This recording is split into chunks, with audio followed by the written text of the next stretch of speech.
Hey everyone, it's Rachel Fro here, and this is my final reflection for ETAD 802. I'm going to go through my final project a little bit, and then I'll talk about kind of my overall thoughts on the course. So my topic was distance education, and I chose to do an e-portfolio on the website builder Weebly.com. I've used Weebly before, just in the past, so I figured I might as well do something that is familiar to me, so I chose to make a website on there. The reason I chose distance education is for, a few reasons. First of all, I think I've mentioned it before, but I do teach 25% online. I am relatively new to the role. I just started this year, and basically I'm teaching a copy of another teacher's course. And I guess the more I learn about the topic, I want to implement new ideas and activities. Um, and it's just a topic that I see myself immersing more in. I really enjoy it, and I do think that we can make a lot of improvements though. So I wanted to look into it more. Another reason, I am a distance education student. So yes, I'm a teacher, but I'm also a student.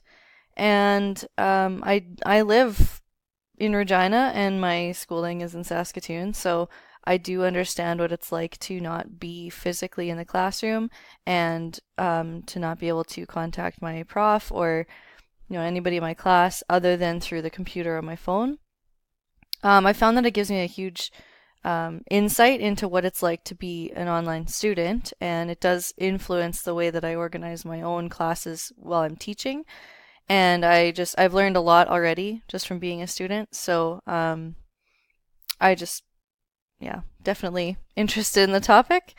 And the third reason, I just see distance education and online education growing more and more.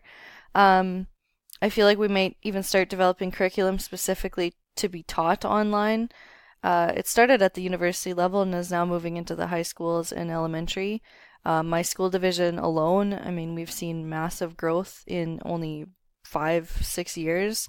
We're almost up to numbers for a regular school, so it's something that I can see is growing and is not going away, and I'd like to kind of be a part of the growth. So my final project, like I said, I made an e-portfolio. I organized my findings into the following areas. I'm actually just going to switch to the website itself so you can see what it looks like. So this is my website. I'm just going to take it back to the home here. So this is my e-portfolio. The home page is just kind of a collection of everything where you can access all the different pages from the home page. First section is the definitions. There are so many terms associated with distance education, so I thought it would be useful to kind of go through and identify what each of them mean, the difference between e-learning, online learning, blended learning, and so on. So I reference these terms a lot throughout my portfolio, so I figured it was a good idea to at least set the terms, be clear with what they mean. The next is the history. This could be a complete project on its own, so I didn't spend a ton of time on actually writing anything here. I found some good timelines. I just wanted to show that this has been growing immensely and that even within the last 10 years, it's changed a ton. So I kept this pretty minimal, but thought it would be useful at least to have in there. The next section is the learning theories. This is where I really pulled in what we've learned in ETAD 802. So, behaviorism, cognitivism. I, of course, have a Simpsons clip that demonstrates each of them. I'm a big fan of The Simpsons. Um, and I relate it all back to what does that mean for distance ed? How can we incorporate the ideas in that learning theory into a distance education course? The next one is student engagement. I actually didn't have this planned to be a page, but the more I read into it and found information, I figured it should have its own page. Student engagement is something that, I mean, we've been talking about in a face-to-face classroom, but it's even more of a challenge in a distance education class. So It's something I wanted to talk about. I found a really good study that went through what students felt were the most engaging activities and made a list of them. I'm going to reference this list myself when I make my own courses, so I thought it was really interesting. Next one is the structure. So kind of the logistics of how a course is actually set up. There are a few things that we need to consider. What's the schedule like? Are we meeting at the same time in an online space, or are we doing asynchronous communication, discussion posts like we have been in this class? A learning management system. How are you actually going to be contacting and completing all the assignments? There's a few different ones. They're all linked here.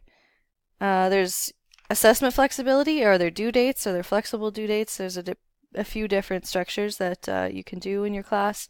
One that my school division is actually looking into is a continuous intake kind of format where students can, they can join in November and they go by weeks instead of an actual due date. So instead of something being due on December 20th, it's due in week 7. And that's something that we're looking into more to allow for more flexibility for students.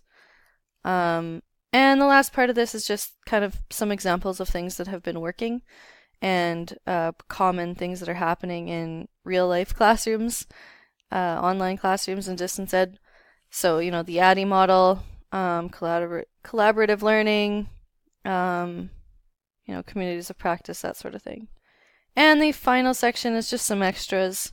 These are things that I found that I couldn't figure out where to put them into the actual e-portfolio, but I thought that they were worth mentioning. Some common misconceptions. These are just some resources that I've used myself in my own classes. H5P is one of the best things I've ever used. Can make kind of online worksheets. And yeah, just a really good TED Talk here about the era of online learning. So that is my project. Some things that I found while doing this, e-portfolios take a very long time. I do feel like I could have taken a way less time just writing a paper, but I really felt that an e-portfolio would be the best way to showcase my learning.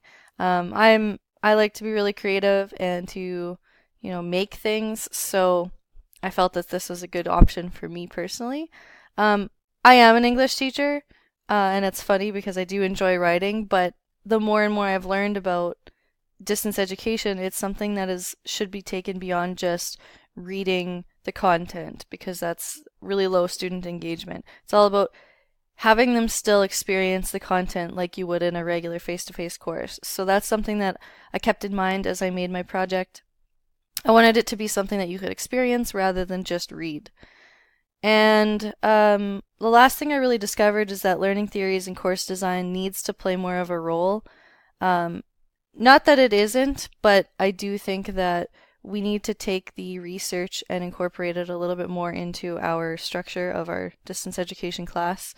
I've seen this as both a student and a teacher of distance education, and I just think that there are a lot of things that we can improve on to engage students a little bit more and I guess hold them accountable for their learning as well. And finally, some takeaways from the overall course. I learned that educational technology is a vast discipline. I took this course near the end of my program, and I mean, there weren't a huge amount of surprises that I learned, but I did found that it all kind of linked my previous courses that I've taken, and that, educational technology is more than just learning on computers and using technology. It's a whole field, and it has a very vast history. The second thing is that we live in a constantly changing environment, and we need to start embracing it. I don't think it's going away, and I think technology is going to continue to change, and it's up to us to embrace that. And this being said, I think we need to focus less on individual programs and applications and more on the broad concepts behind them and what exactly do we need need to teach students to do. It's not to use this program, it's how to, use the program for a specific reason. Um, a little bit of that, I do worry that it's changing too fast for us and that we don't have the research sometimes to keep up with it, and that we are even implementing things that maybe aren't researched enough. But I do think that it's something that we need to embrace. And the third is just the whole idea of connectivism. It's something that I'd never heard of prior to this course, and um, I find really fascinating. I see a lot of parallels to my own way of learning with, connecting to others online. For example, I was traveling to Chicago and I wanted to find a really good coffee place near a hotel, and I posted on a forum, where's a good place for coffee? And I had, 50 responses, and through that I gained a lot of knowledge, and that's connectivism at its core right there. So I think that students are doing this, and I think that we need to figure out how we can teach them to do this safely and wisely. And I do think that connectivism is going to play a much larger role in our future of education. And overall, I learned a lot in this class. I really enjoyed it, and I found the topics really relevant to where I'm at in my learning journey. Like I said, I took this near the end, and I do think it maybe should be taken earlier in the course. I just kind of messed up with the way I took my classes, but I still found it kind of pulled everything together.